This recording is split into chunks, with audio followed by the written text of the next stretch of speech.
The New Tech Times, a video magazine for the electronic age. In this edition, artificial intelligence. You can teach machines to add, but can you teach them to think? The Playboy channel, a public controversy over pay cable. Later, a commentary from Ralph Nader, and a profile of a doctor who farms with the help of a computer. All in this week's New Tech Times. The New Tech Times is brought to you through a grant from Wausau Insurance Companies. Times change. Wausau works.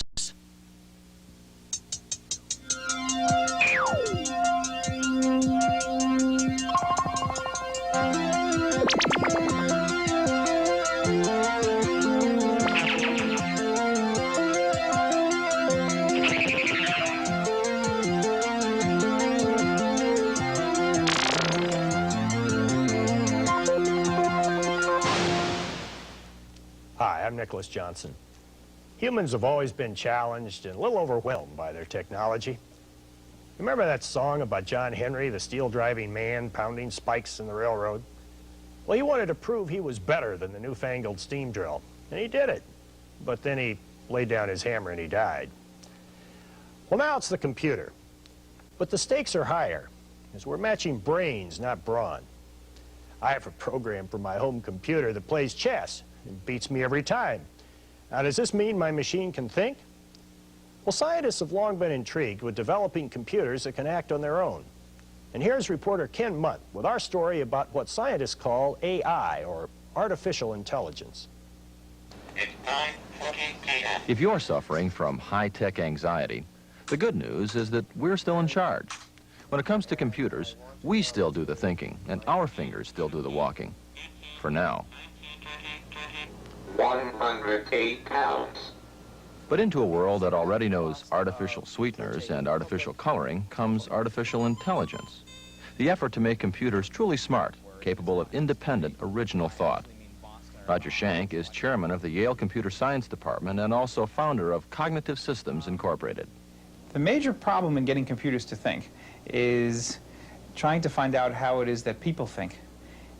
We can get computers to add because we needn't worry about how people add. There are nice, simple mechanisms that are shown on, can be shown on an abacus, or lots of mechanical devices for pushing buttons and so on to make numbers add up. But if you want to get a machine to think and act intelligently, you have to have some sense of what that means. What does it mean to be intelligent? What does it mean to be thinking, to be creative, to learn? In the first request, it asked, would you like to propose a synonym or correction? And I just typed in the synonym or correction. Research in computer science often gets stuck on what seem to be the simplest problems. Marvin Minsky, a computer science professor at Massachusetts Institute of Technology and a pioneer in AI, believes the research is going slowly because so far, computers have been, well, stupid.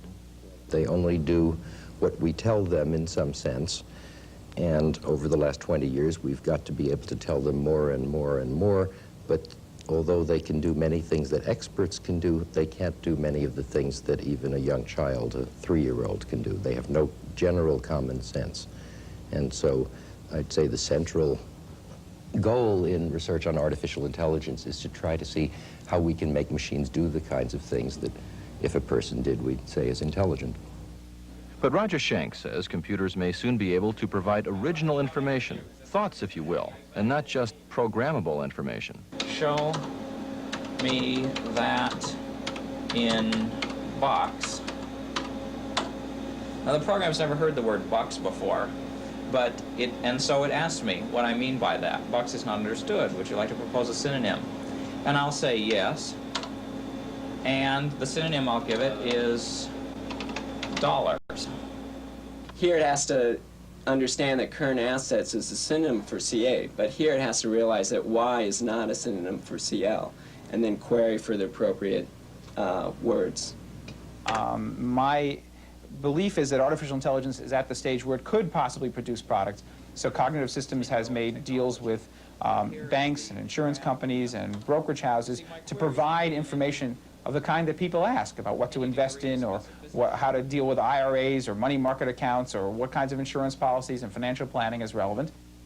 The basic idea behind this is that a user should be able to get back an answer to their question with whatever information they didn't specify filled in. Okay, one thing I have not yet finished doing it. This is still all under development. We don't have an editor yet, which reports nicely. Even though the problems persist, business is pushing the applications ahead. At the American Association for Artificial Intelligence conference in Washington, D.C. this summer, companies touted their AI products to skeptical computer scientists. So we've had sort of a year's head start on both hardware and software development.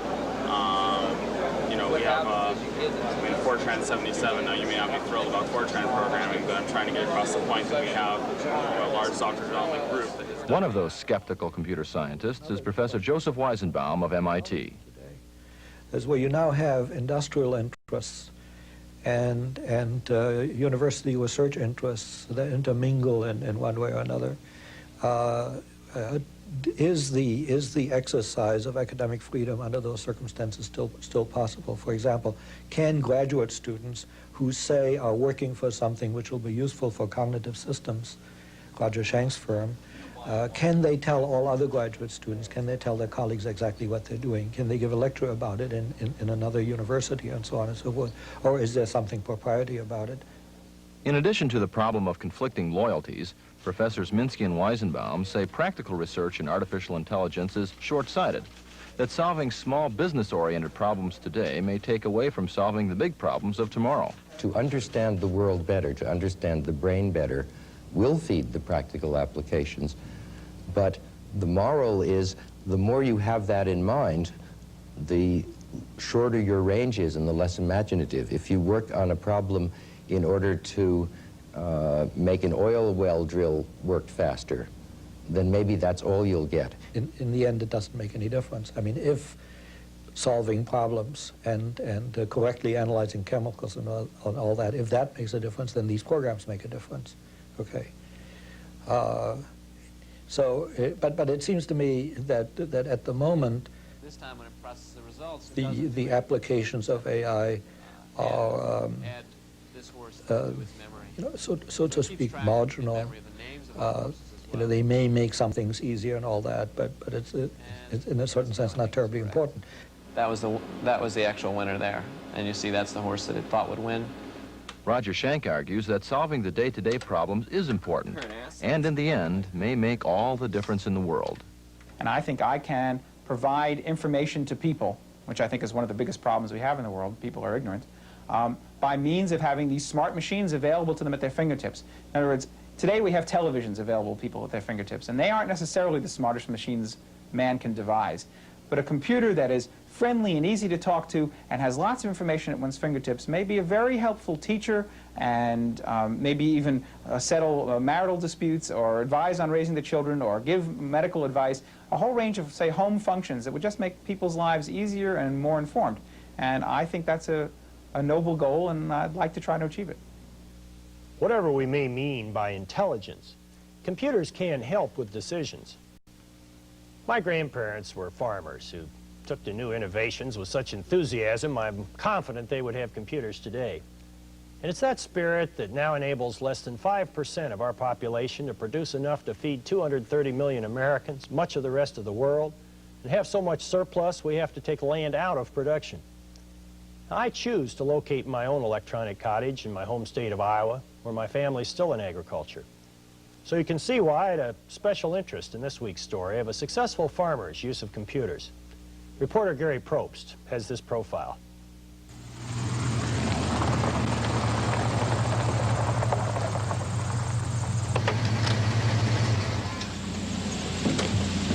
Dr. Art Stienen is not your typical farmer. He's in agriculture because he claims other investments can't touch the returns he receives from farming.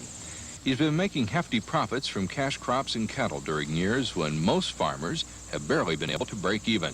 Stienen is a semi-retired radiologist who spends much of his time managing 23 farms. He started with just one piece of land in the mid-1960s. He says it's been a real challenge because he knew nothing about the business. In farming, you're shooting at such a moving target. There's production changing with the vicissitudes of the weather and the price changing as the markets fluctuate. It was easy to get into potentially disastrous farm enterprises. Stienen tried to turn a profit by relying on the advice of traditional farmers and experts from a Chicago bank. In spite of that, he was losing money. So he turned to his hobby, computers. He found that one of his largest investments was a waste of money. We built an expensive feedlot in the early years of the enterprise, and for some reason or other, I just never could show a profit on it. So once I started analyzing the numbers and getting a profit matrix, I could see that I was never going to make any money at that enterprise. So the best thing I could do was lock the gate. The doctor made his computer his advisor. He could plug in numbers to show the potential effect of any price fluctuation or expense. Some years, the numbers pointed towards production of one commodity. Some years, the computer told him to back off. Because if you saw nothing but negative numbers on the screen or on the printout, you knew it was something you shouldn't be doing. One year, the numbers told him to put up grain bins. He took advantage of a government program where he was paid to store corn. Using that in conjunction with price fluctuations, he claims to have produced a 1,500% profit in just 5 years. During other growing seasons, Steenan says he saved thousands of dollars by making the right moves. He claims that he would never have grown from 1 to 23 farms without his electronic implement. He now produces a package of farm computer programs, and he believes that even a farmer with a few hundred acres can make the computer pay dividends. Most people think that a computer is used to neaten up your records. And people like to write nice records, but they don't want to pay $3,000 or $4,000 to get them. Really, records only tell you what you've done wrong after it's too late. What you have to have is decision-making software that tell you up front, don't do it. You can justify the cost on the first time you use it. You can pay for it that afternoon. One of the most common questions I get after a public lecture is, what computer should I buy? My usual response is to ask, well, what do you want it to do? Because the answer is different for a farmer in the Midwest than a financier in New York. It's different for a musician than a novelist. It turns out there's no substitute for spending a little time doing research in your local library. But the consumer issues aren't limited to features and prices. In the consumer's unending battle in the jungle called a marketplace, will computers be used against us or on our behalf? Well, with some views on that subject, here's an old friend and colleague of mine, consumer advocate Ralph Nader. Each time a new technology comes to market, for example, atomic energy or computers, the gee whiz hardware boosters seem to dominate. They tell us that atomic energy is going to solve all our problems, going to give us power too cheap to meter, is going to power our automobiles. The computer advocates say that it's going to increase productivity, it's going to produce more efficiency and more jobs. The television boosters told us many years ago that it was going to usher in a year of enlightenment and an era of information plenty. Well, it doesn't turn out that way because the hardware is not enough. Technology has not got its own imperative. It has to reflect certain social uses and social purposes. And when it comes to computers or atomic energy or television, it's good to look at it from a consumer perspective, not just from the perspective of the corporations who are trying to sell these technologies and make a lot of profit from them.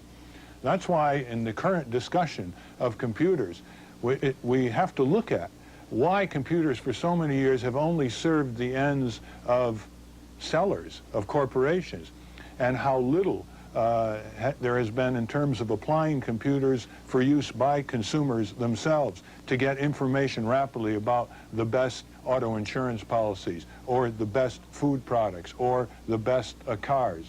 And I think the big question coming in the 80s is to get away from so much emphasis on the gee whiz hardware booster approach and to put some more emphasis on the question, for what purpose are these technologies being produced, sold, and used? Speaking of consumer issues, how about your right to control the content of local TV? That's one Ralph Nader and I spent a good many years battling. Now material that couldn't ever have found its way onto a local station is coming into your living room by cable. Well, it may be full-time religion or government, sports, news, movies, music. There are some 40 or 50 satellite programming services, but one of them is the Playboy channel. Here's our report. The man who lives in this house would like you to share his philosophy of life. His daughter would like you to pay for the privilege. And their company would like to reach as many customers as possible by offering that philosophy to you on cable television. Well, it's Playboy's opportunity to take the style and the humor and the loyal readership of the magazine and really deliver that same product in another medium. It's called the Playboy Channel. We can't show you everything, but here's an edited glimpse of what they'd like to sell you.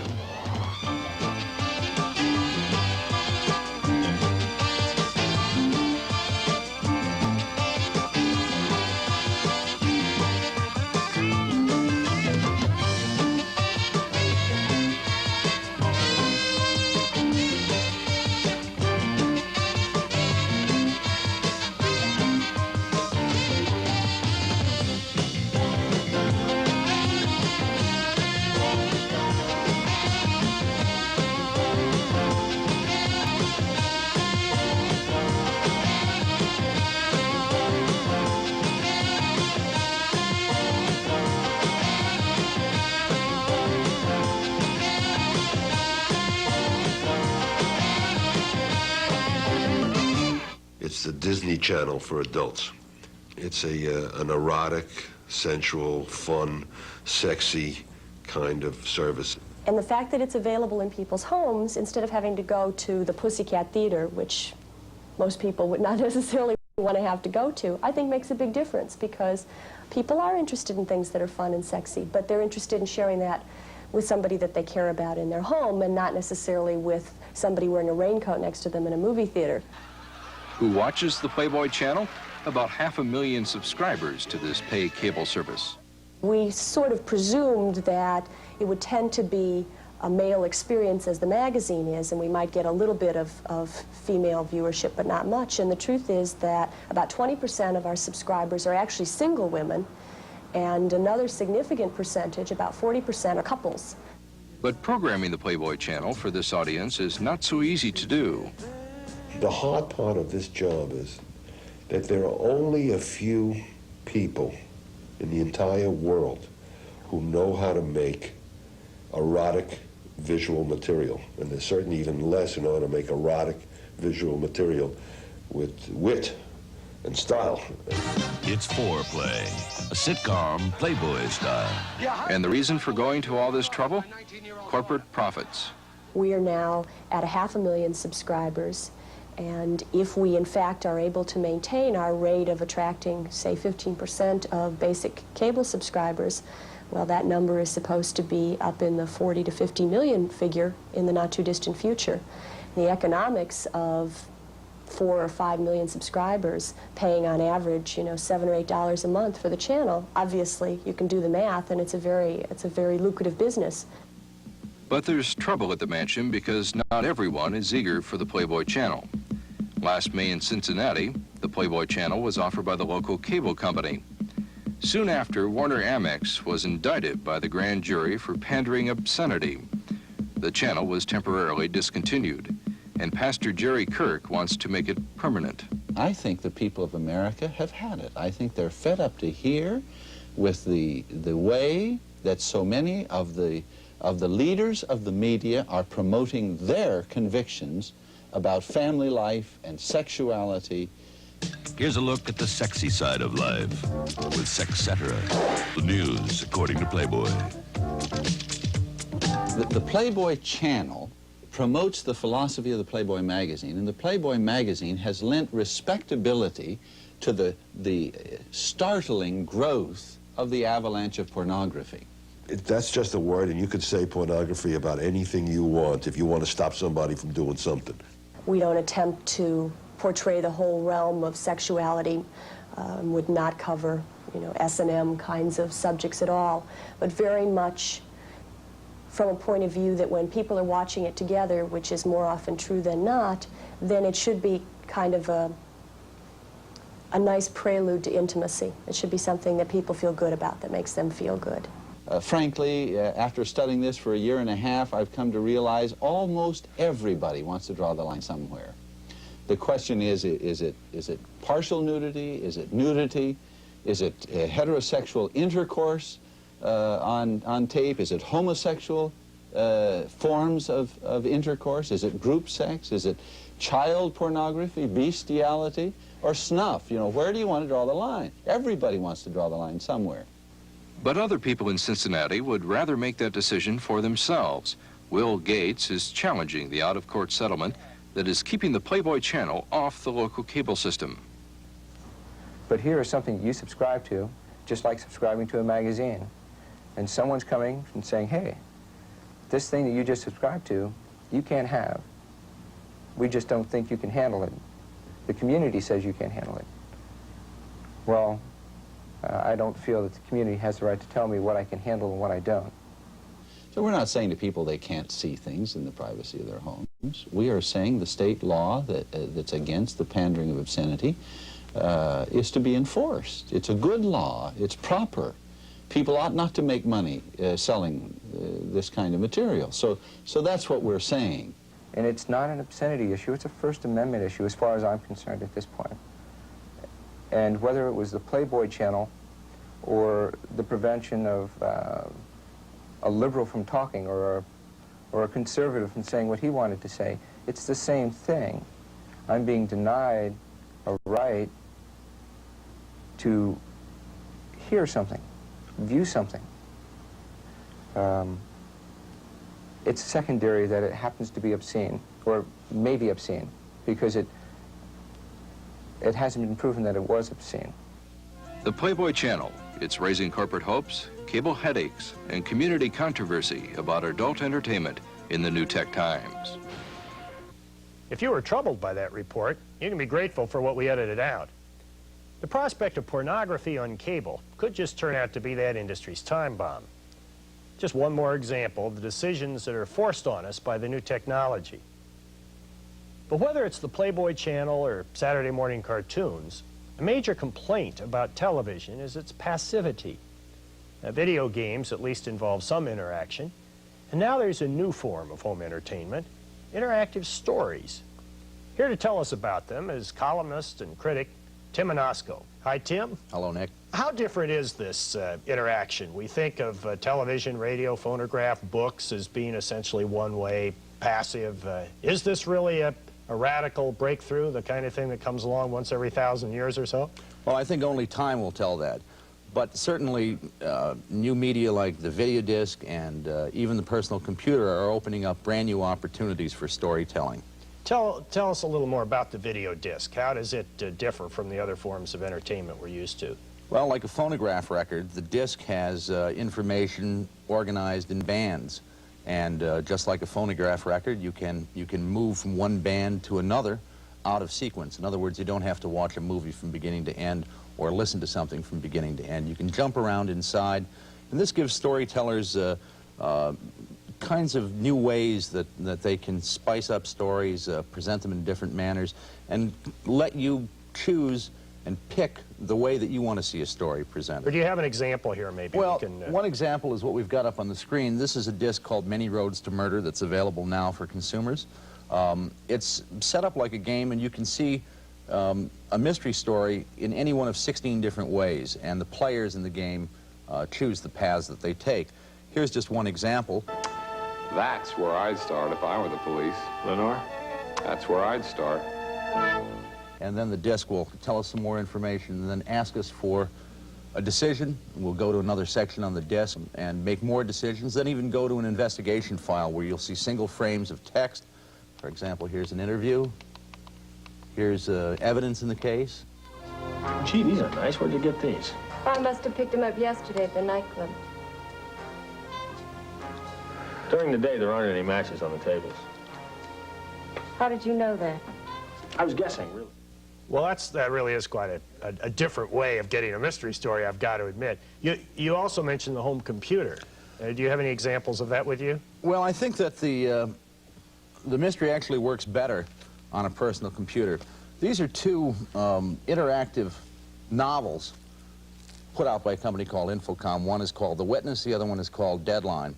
And now, they look like records, too. What form do they take? Well, they come on a floppy disk, And really, they are just text on a video screen connected to your personal Now, what's computer. interactive? I mean, explain this to me. What do you mean by an interactive novel or story? In this case, you, the player at the keyboard, become one of the characters in the story, and you can ask questions of other characters. Do you write text? Do you ask? You can type in complete English sentences, and the computer will understand what you're talking about. And the way that you ask questions of other people in the story even determines the kinds of answers that you get. If you're rude to someone, they may clam up on you, for example. Well, how could that work? I don't understand that. Well, the authors of these games were involved in artificial intelligence and understand how to take sentences apart using a computer program, and then have constructed lots and lots of different alternatives within the program that can take you into little tiny corners that you may discover one time and may not be able to get back to the next time you play the game. So it is some analogy then to adventure, those computer games where you try to find the treasure and that sort of thing. These are much, much more advanced than standard adventure games. I understand, games. but I mean, it's that kind of branching. It's similar, except that there are differences here that are difficult to describe. These are really little living worlds inside the computer, and they're quite entertaining. They're very, very well done. Thank you, Tim. Well, that's our report for this week. Artificial intelligence, computers on the farm, the Playboy channel, interactive mysteries. The examples of the new technology are endless. So join me here next week when we'll again explore together this new electronics environment in which we live.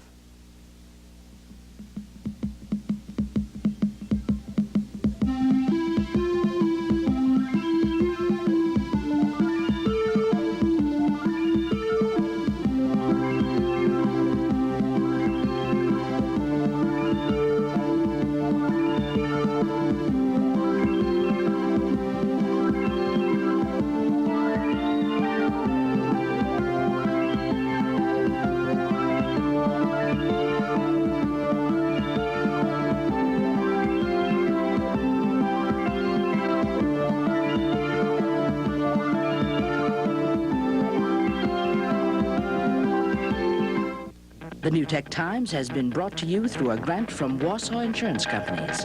Times change. Wausau works.